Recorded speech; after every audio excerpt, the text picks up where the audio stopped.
Boa noite, igreja. Nós estamos felizes porque nós estamos numa noite gostosa, fresquinha, e eu tenho certeza que Deus vai nos aquecer agora com a sua palavra. Nós estamos numa série que nós estamos tentando encontrar esperança. O título da série é Cartas de Esperança. As cartas que nós estamos estudando são as cartas que estão no livro do Apocalipse. Eu convido você para abrir agora a tua Bíblia, no capítulo 2 do livro da Revelação.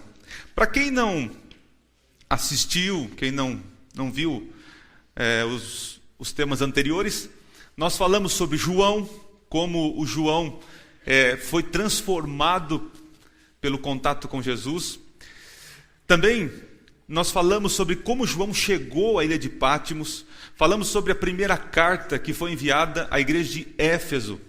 Falamos também sobre a carta que foi enviada à igreja de Esmirna.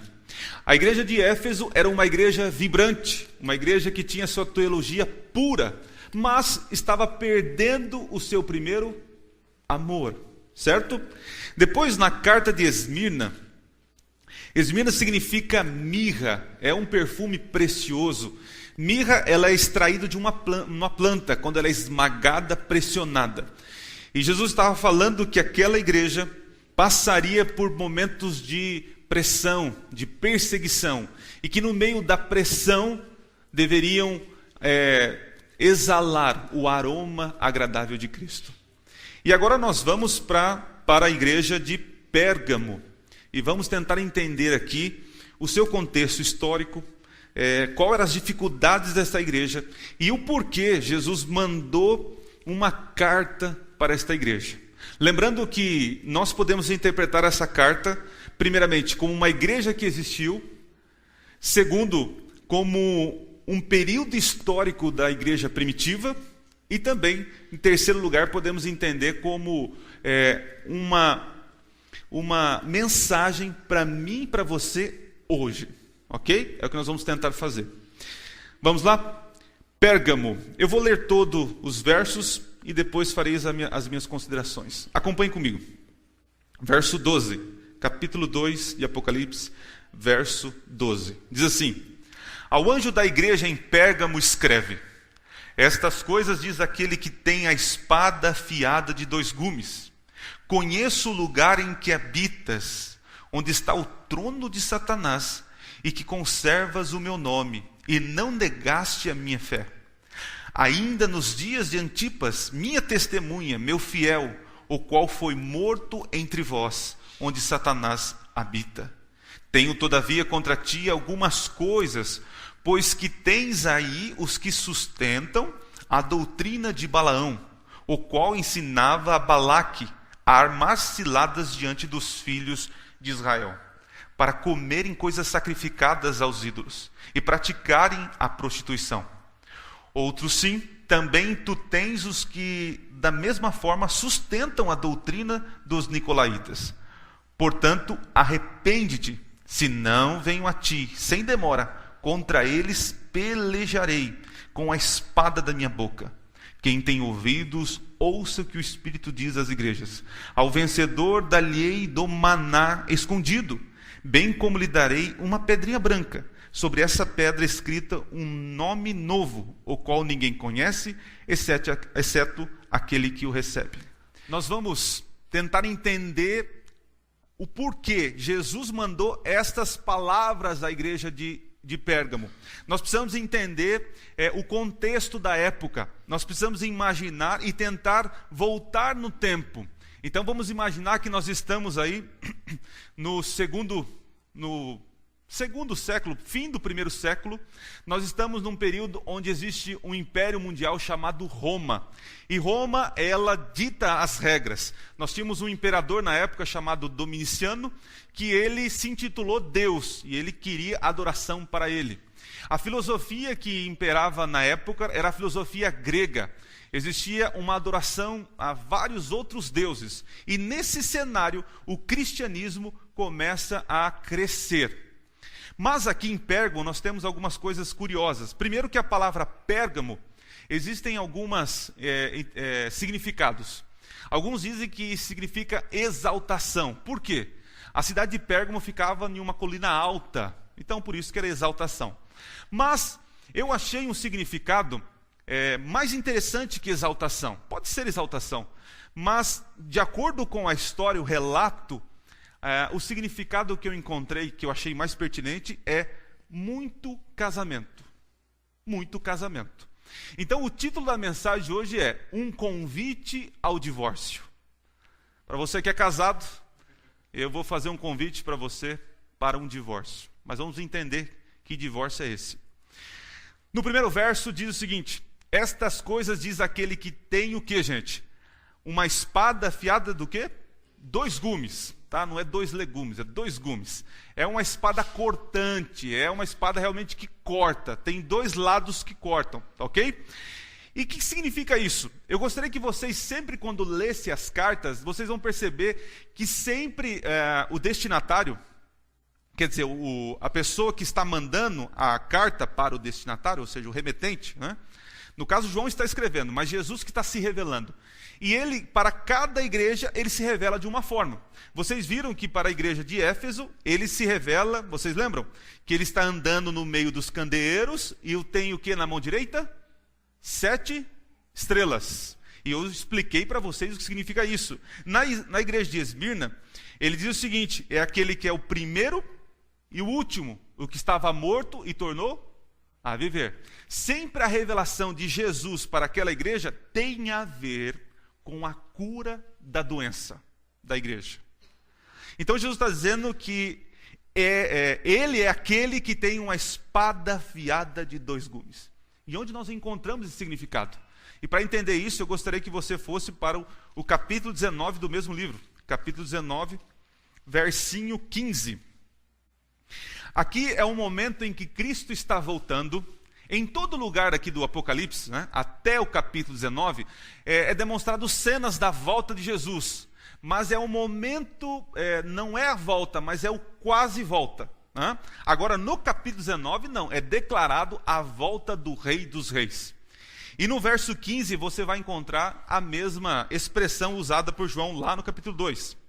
Apocalipse 19, verso 15 diz assim: saiu da sua boca o que, gente? Uma espada afiada para ferir as nações, e ele mesmo as regerá com cetro de ferro, e pessoalmente pisa o lagar do vinho do furor da ira do Deus Todo-Poderoso. Aqui é um momento de sentença, de juízo. Ele vem para dar uma sentença aos ímpios, aqueles que não aceitaram o Senhor Jesus, aqueles que não estão escritos no livro da vida. Então, espada afiada é um simbolismo do quê? De uma sentença, de um juízo. Mas também tem uma alusão interessante. Abra comigo em Hebreus capítulo 4, verso 12. Hebreus capítulo 4, verso 12.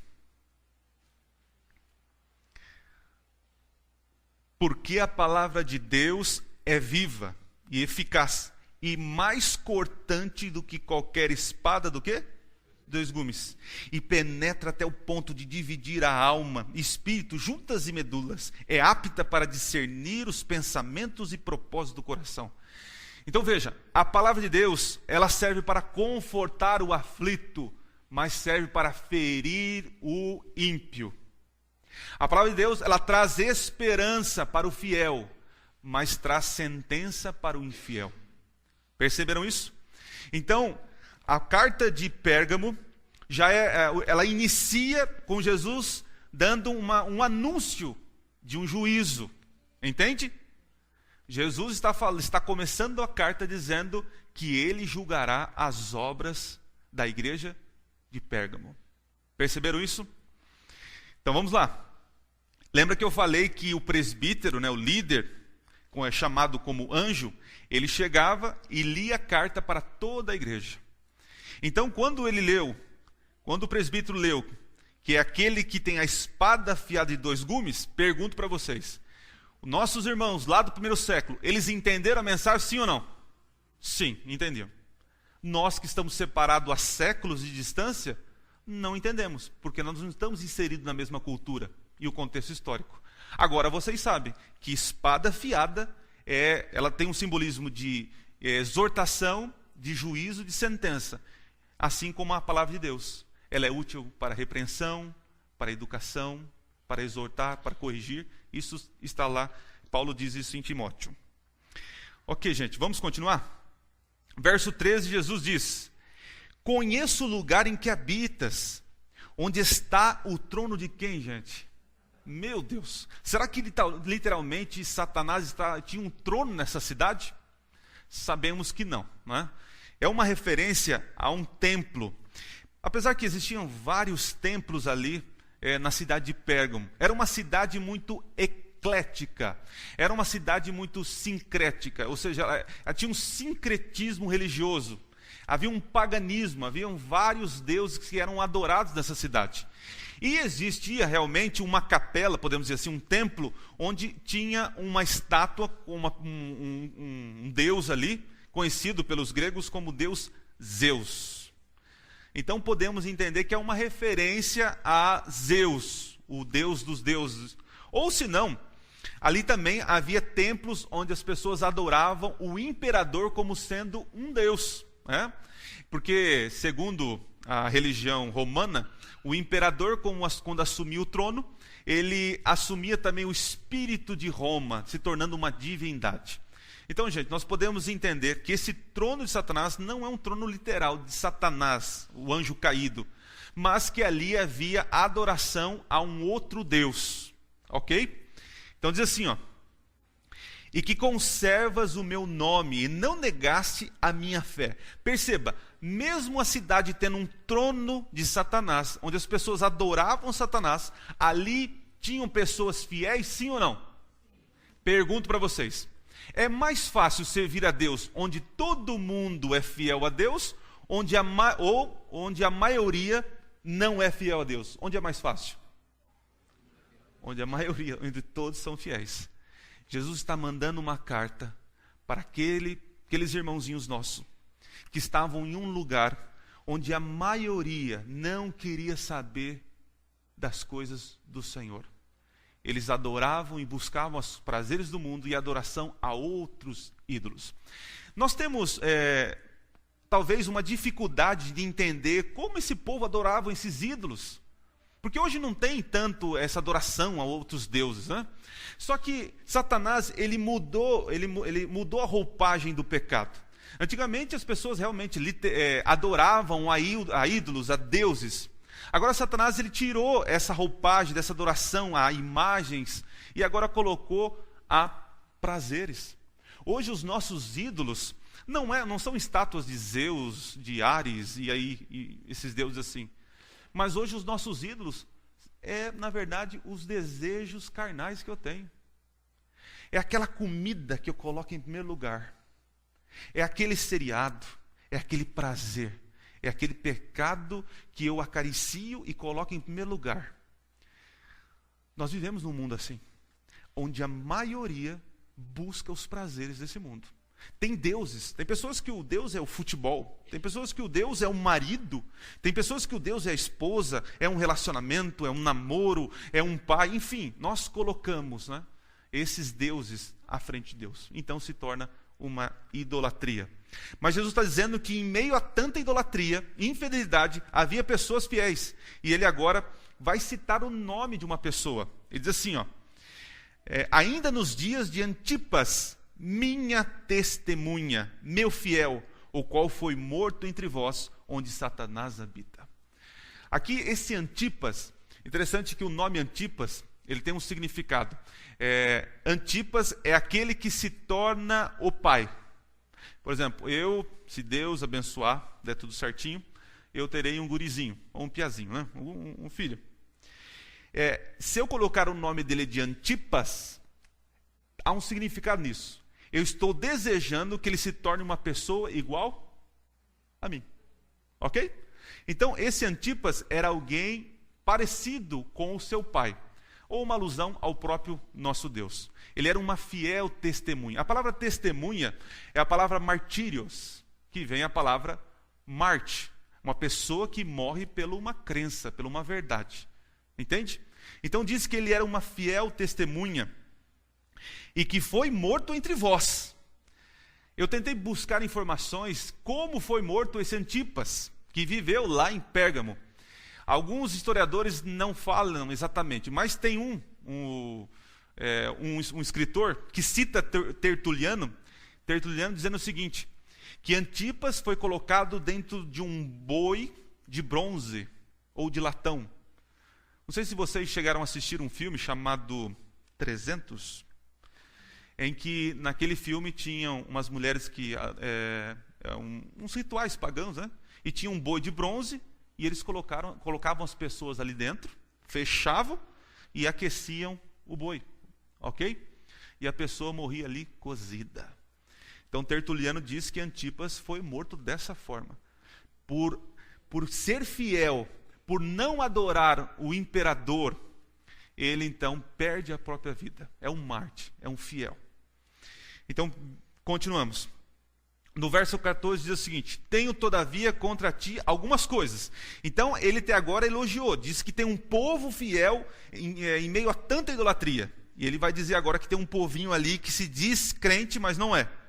Tenho todavia contra ti algumas coisas, pois que tens aí os que sustentam a doutrina de quem? Balaão, a qual ensinava a Balaque a armar ciladas diante dos filhos de Israel, para comerem coisas sacrificadas a ídolos e praticarem o quê? Prostituição. Vamos ver rapidinho esse texto? Está em Números, capítulo 25. Vamos ver por que João citou Balaão. Números, capítulo 25, versinho 1 ao verso 3. Deixe marcado aí Apocalipse, tá?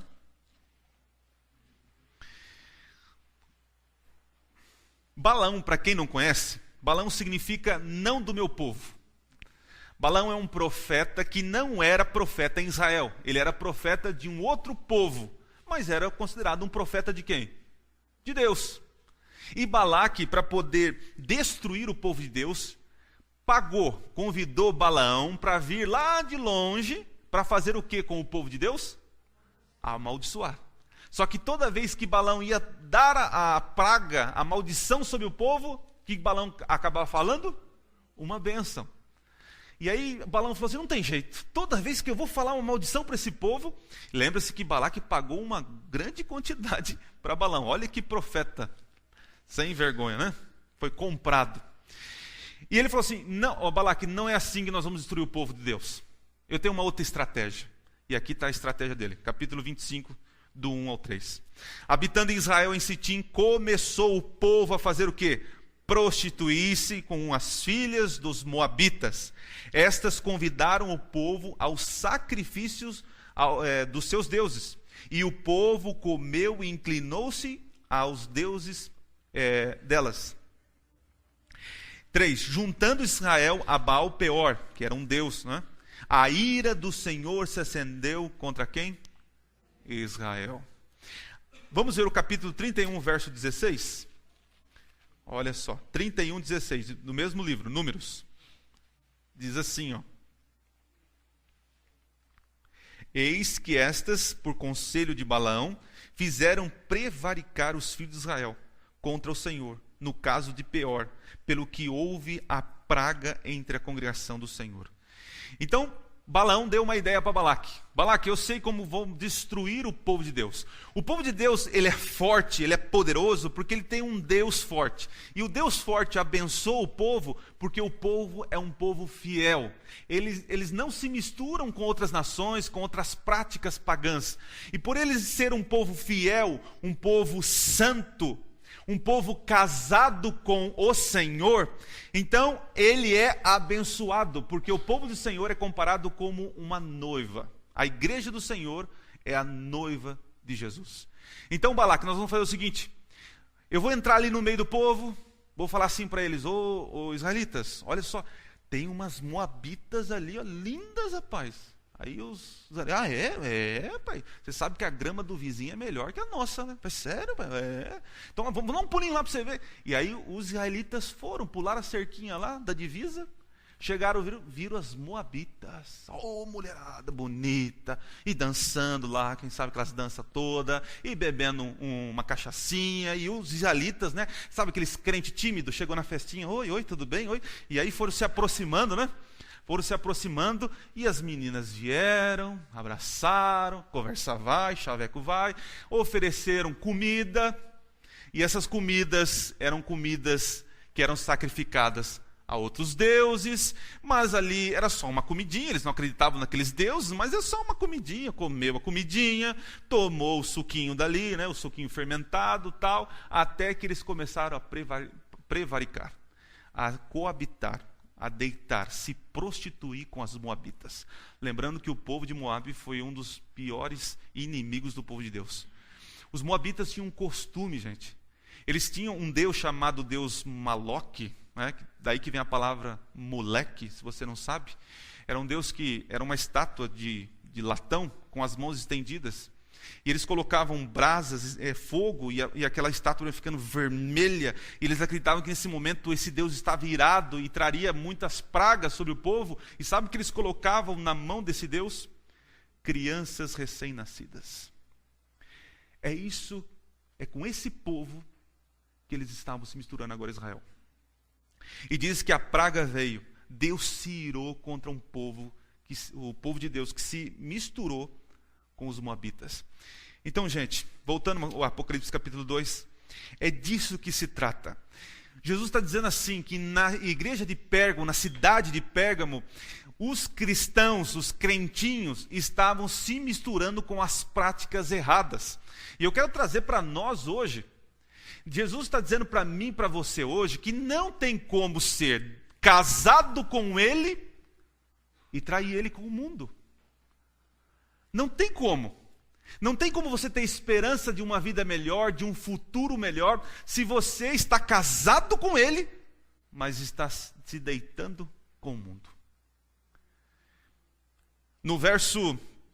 Ali no verso 14 mesmo, está dizendo que eles estavam comendo coisas sacrificadas a ídolos, estavam praticando prostituição. E hoje eu vejo muito disso na igreja. Quando eu falo igreja, eu não estou falando só igreja adventista. O mundo religioso, o mundo gospel, esse mundo de cristianismo frouxo, fraco.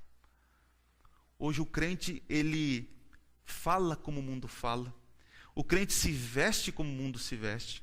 O crente hoje se diverte como o mundo se diverte. O crente assiste o que o povo do mundo assiste. Não há diferença. Não existe mais diferença. E talvez você esteja pensando assim, o pastor está sendo radical. Não estou sendo radical. Jesus foi o homem mais radical desse mundo. Ele amava todos, mas não se misturava. Ele influenciava, ele não era influenciado. Ele vivia num mundo contaminado como o nosso, mas foi fiel ao Senhor. Assim como Antipas, no meio de uma porcaria, de um mundo de idolatria, ele perseverou. Ele era casado com Cristo e foi fiel até a morte. O título da mensagem que eu disse para vocês é um convite ao divórcio, mas é um convite ao divórcio do mundo. Talvez muitos aqui estejam casados com Cristo, mas estão flertando com o mundo. É gostoso, tá bom. Não tem nada, não nada a ver, né? Nada a ver, não tem nada a ver. Não, pastor, eu ouvi essa musiquinha aqui, ela é um pouquinho assim, mas não, um pouquinho. É a mesma coisa que Israel fez. Israel passou os limites, foi até a terra de Moabe e começou a curtir os prazeres do mundo. Começou a curtir as coisas dos moabitas. Não tem nada demais. Não, vou comer isso aqui. Não, eu vou fazer isso aqui. Não tem nada demais. E onde trouxe a praga sobre Israel. Hoje acontece a mesma coisa. A palavra do cristão deve ser sim, sim, não, não. Não existe meio termo. Se Deus colocou leis e regras, é para que eu e você cumpram. As leis, elas apontam o nosso pecado. As leis nos convocam a ir até Cristo, porque nós vemos que somos pecadores. E também a lei, ela protege. É um muro de proteção. Mas está cheio de crente pulando esse muro. E infelizmente isso tem destruído nossas famílias. Vamos continuar. Verso 15, diz assim: outro sim, também tu tens o que da mesma forma sustentam a doutrina de quem? Dos nicolaítas.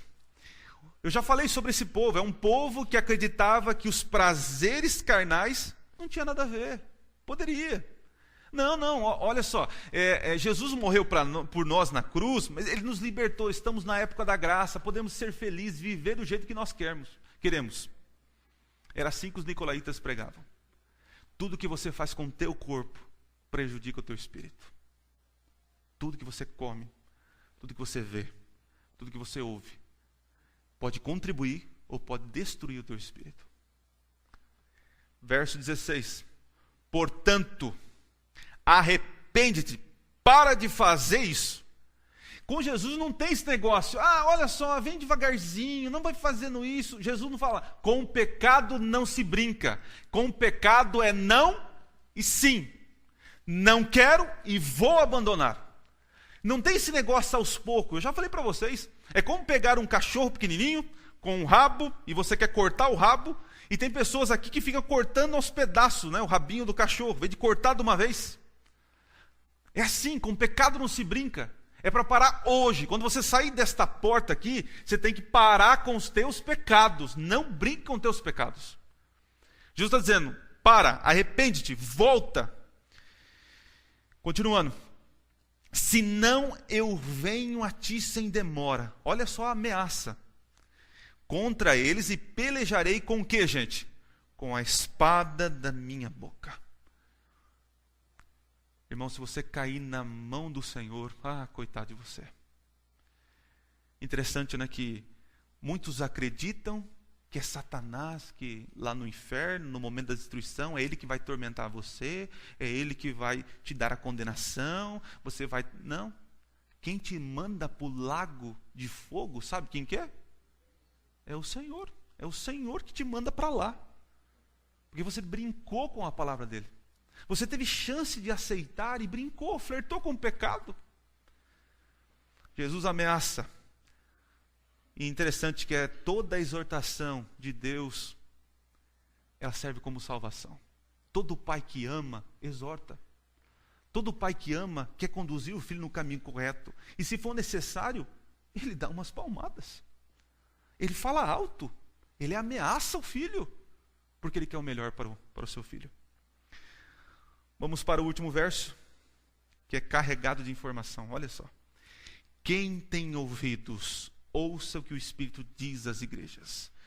Isso aqui é para mim, para você que está ouvindo essa mensagem, que está assistindo essa mensagem.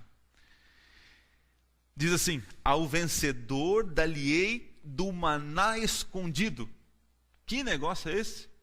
O maná, vocês sabem que era o pão que descia do céu e sustentava o povo de Deus. Vocês lembram? No deserto. Mas chegou um momento que acabou de... Não descia mais o maná do céu. Qual foi o momento que não descia mais o maná? Qual foi o momento? Quando Israel chegou na terra prometida. Agora eles teriam que plantar, teriam que cultivar e comer do seu sustento. Enquanto eles estavam no deserto, Deus sustentou seu povo. Mas esse maná escondido é uma referência quando Arão pegou um pouco do maná e ele colocou dentro de um vasinho, de um pote, e ele colocou em um lugar muito especial. Quem lembra? Dentro da Arca da Aliança. E nós sabemos que a Arca da Aliança, ela desapareceu. Antes de Nabucodonosor chegar e destruir o templo. Interessante que Nabucodonosor era um grande historiador, ele era um colecionador. E uma das coisas que ele mais queria, quando ele entrou em Israel, era pegar a Arca da Aliança. Porque a Arca da Aliança era conhecida como o móvel que representava a divindade de Israel. Olha que coisa linda. Então Nabucodonosor, quando chegou lá, quebrou a cara. Porque dizem a tradição que Jeremias fez o quê? Escondeu.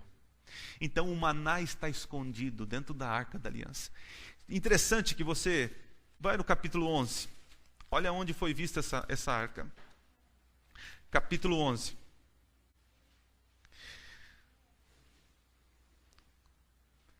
Olha que interessante. Capítulo 11, verso 19. Abriu-se então o santuário de Deus, que se acha onde? No céu. E foi vista o quê? a Arca da Aliança no seu santuário. Então perceba, aqui é uma referência que existe uma arca lá no céu, a Arca da Aliança. Se o maná foi escondido dentro da arca, logo o maná está onde? Então veja, ao vencedor, ele vai ter o direito de comer do maná. Ele vai ter o direito de ser sustentado novamente por Deus. E é interessante, quem tem o direito de entrar ao céu? É o fiel ou o infiel? É o fiel. Então o fiel receberá de Deus o maná escondido. Estão entendendo? Mas continua aqui as informações. Diz assim: bem como lhe darei o quê? Uma pedrinha branca. E sobre essa pedrinha escrito um nome novo, ao qual ninguém conhece, exceto aquele que o recebe. Então o vitorioso, o vencedor, vai receber uma pedrinha. E nessa pedrinha vai ter um nome. E segundo o que está escrito aqui, eu vou ler o meu novo nome. Só que ninguém vai saber, só eu. Será que é isso? Não é bem assim. Vamos entender o conceito da pedrinha. A pedrinha, existem muitas pessoas que falam, né, o que significa tal, mas o mais coerente que os historiadores dizem que essa pedrinha, eles usavam uma pedrinha branca e uma pedrinha preta em um tribunal. Se a pessoa fosse condenada, ela recebia que pedra? A preta. Não, por que preta? Por que preta? Hã? Realmente, recebia a pedrinha preta. Se fosse absolvido, receberia a pedrinha branca. Mas o interessante é que eu e você, nós vamos receber uma pedrinha, e nessa pedrinha estará escrito um novo nome. Então, eu me chamo Adriano, que significa rapaz moreno, ok? Eu vou ter um novo nome. E eu não sei qual é o nome que eu vou ter, mas um dia, na eternidade, eu vou pegar essa pedra. E lá na pedra vai ter um novo nome. Interessante que diz aqui que ninguém conhece, exceto aquele que recebeu. O que quer dizer isso? O nome na Bíblia, os nomes que são dados às crianças, às pessoas, não são aleatórios. Todos os nomes têm princípios, têm objetivos. Por exemplo, o nome Emanuel tem um significado. O que significa? Deus conosco. O nome Daniel tem um significado? Deus é meu juiz. Muito bem. O nome Jesus, vocês sabem o que significa? Salvação, Jeová é salvação. E tem outros nomes interessantes. Todos os nomes na Bíblia, por exemplo, Abraão, o que significa? Pai de uma grande nação. Jacó, qual o significado de Jacó? Enganador, usurpador. Então veja, os nomes, eles são dados às pessoas com um princípio. E é interessante que o nome é ligado ao caráter. O nome está ligado ao caráter. Jacó recebeu o nome de enganador porque ele nasceu como? Ele nasceu agarrando o calcanhar do irmão. Mas aqui diz que nós teremos um novo nome. Jacó, vamos pegar o exemplo da vida de Jacó. Jacó, ele enganou também quem? O pai.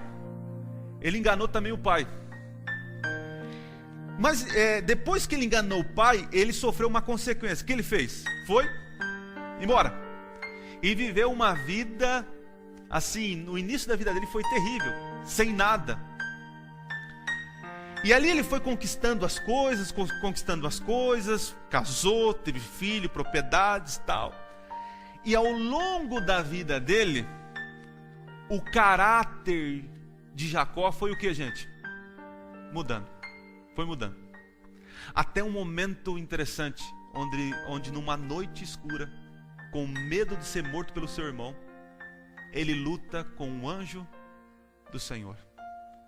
E ele começa uma luta desesperada, pensando que era um dos inimigos dele, naquela luz, naquela escuridão, ele não sabe quem é, e ele percebe que não é um ser humano comum, e ele reconhece que é um ser divino. E é uma luta que passa horas ali, a noite inteira, até que esse ser divino fala assim: me largue, já está amanhecendo, eu preciso ir embora.